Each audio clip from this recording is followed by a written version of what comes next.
उधर देवस्थानम बोर्ड को लेकर आज सीएम की अध्यक्षता में बैठक होने जा रही है। शाम 4 बजे सीएम की अध्यक्षता में यह बैठक होगी। देवस्थानम बोर्ड के सभी पदाधिकारी और सदस्य इसमें मौजूद होंगे। पर्यटन मंत्री सतपाल महाराज भी बैठक में शामिल होंगे। देवस्थानम बोर्ड के लंबित पड़े कई मामलों को लेकर इस मीटिंग में चर्चा की जाएगी।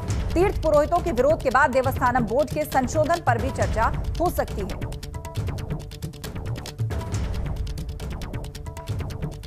तो देवस्थानम बोर्ड से जुड़ी हुई अहम मीटिंग आज होने जा रही है। तीर्थ पुरोहितों के विरोध के बाद बोर्ड के संशोधन पर भी आज इसमें चर्चा हो सकती है। पंकज राणा हमारे साथ देहरादून से जुड़ गए हैं लाइव। पंकज, बताइएगा इस मीटिंग में खास तौर पर कौन से ऐसे मुद्दे हैं जो बोर्ड से जुड़े हुए हैं जिन पर अहम फैसला हो सकता है?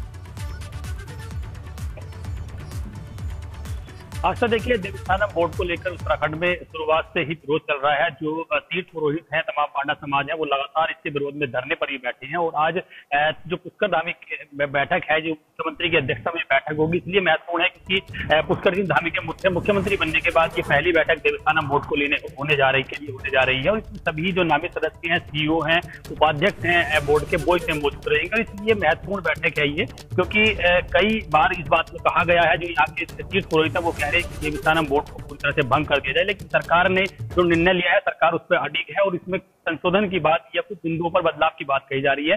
हालांकि ये अलग है कि पूरी तरह से प्रॉपर्टी विधानसभा की है, विधानसभा में पारित करके राज्यपाल की संस्तुति के बाद इसे एक एक्ट बना दिया गया है। जो भी इसमें संशोधन होगा वो विधानसभा के सत्र के दौरान ही किया जा सकता है। लेकिन इतना कह सकते हैं कि जो आज बैठक हो रही है उसमें कुछ बिंदुओं पर विचार किया जा सकता है कि तीर्थ पुरोहितों के हकों को ना मारा जाए और जो भी उनकी नाराजगी है उसको पूरी तरह से खत्म कर दिया जाए। इसमें महत्वपूर्ण रूप से देखा जा सकता है कि जो बैठक होगी, केदारनाथ में जो पुनर्निर्माण कार्य चल रहे हैं उसको लेकर किस तरह से आगे गति की जानी है, उस पर इसमें चर्चा की जाएगी। इसके साथ साथ ही बद्रीनाथ धाम का जो एक मास्टर प्लान प्रधानमंत्री नरेंद्र मोदी के कहने पर तैयार किया गया है, उस मास्टर प्लान पर इसमें चर्चा की जाएगी कि किस तरह से उस मास्टर प्लान को धरातल पर उतारना है। ये तमाम विषयों पर इसमें चर्चा होगी। लेकिन सबसे महत्वपूर्ण बात आस्था ये है कि क्योंकि 2022 के चुनाव होने वाले हैं, खासकर उत्तरकाशी, रुद्रप्रयाग और चमोली जिले इससे बहुत ज्यादा प्रभावित होंगे, क्योंकि वहां के पाटा समाज के लोग हैं जो वो लगातार देवस्थानम बोर्ड को लेकर विरोध कर रहे हैं। तो ये कहा जा सकता है कि सरकार इसमें खुद संशोधन को लेकर अगर विचार कर सकती है तो बैठक में चर्चा जरूर होगी, लेकिन संशोधन का जो अंतिम फैसला है वो विधानसभा के माध्यम से ही किया जा सकता है। तो आज बैठक का इंतजार है।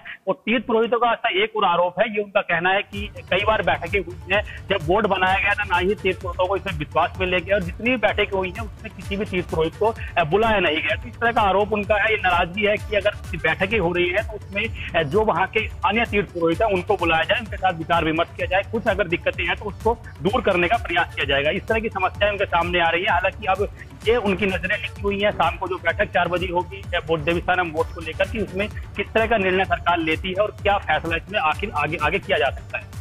बिल्कुल, तो तीर्थ पुरोहितों ने कई बात की आपत्ति जताई थी, लेकिन खबर यह भी है कि कुछ मेंबर्स को भी बदला जा सकता है। इसको लेकर किस तरह की सुगबुगाहट है? क्या नए मेंबर्स में कुछ तीर्थ पुरोहितों को भी उनका जो जगह है उसको बढ़ाया जा सकता है, उस पर विचार किया जा सकता है?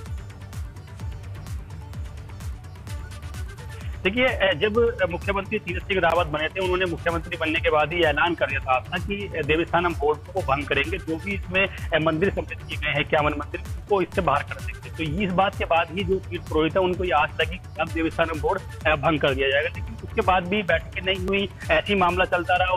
पुरोहितों को ये लगा कि अगर तीरथ सिंह रावत मुख्यमंत्री बने रहे आगे तो संभवतः ये बोर्ड है पूरी तरह से खत्म कर दिया। लेकिन उसके बाद तीरथ सिंह रावत को हाथ धोना पड़ा, वो चले गए। पुष्कर सिंह धामी आए हैं। हालांकि पुष्कर सिंह धामी से कई बार ये बात पूछी गई है कि देवस्थानम बोर्ड को लेकर उनका क्या अंतिम निर्णय होगा, क्या वो करेंगे। तो उन्होंने साफ तौर पर ये कहा है कि जो भी हक उनके हकधारियों के हैं, वहां के तीर्थ पुरोहितों के हैं, उनसे विचार विमर्श करके इसमें आगे का निर्णय लिया जाएगा। तो ये कह सकते हैं कि अभी थोड़ा वक्त है और चुनावों से पहले संभवतः अगर इसमें संशोधन का प्रस्ताव लाया जाता है, विचार किया जाता है, तो विधानसभा के पटल पर लाकर उस पर कुछ बिंदुओं में अगर प्रस्ताव पारित होते हैं या उसे आगे संशोधन करने की संभावना होती है तो उसे विधानसभा के माध्यम से किया जाएगा। लेकिन इतना जरूर कह सकते हैं कि देवस्थानम बोर्ड को लेकर पुष्कर धामी ने एक आगे कदम बढ़ाया है और बोर्ड के सभी सदस्यों को बुलाकर उनसे करने की पहल की है कि इसमें किस तरह की दिक्कतें हैं, क्या समस्याएं हैं, ताकि उन समस्या को दूर करके तीर्थ पुरोहितों का सम्मान रखा जाए, उनकी जो दिक्कत है उनको दूर कर दिया जाए। जी हाँ, बिल्कुल। जानकारी के लिए बहुत शुक्रिया। तो आज नजर रहेगी कि इस बैठक में क्या महत्वपूर्ण फैसले लिए जाते हैं।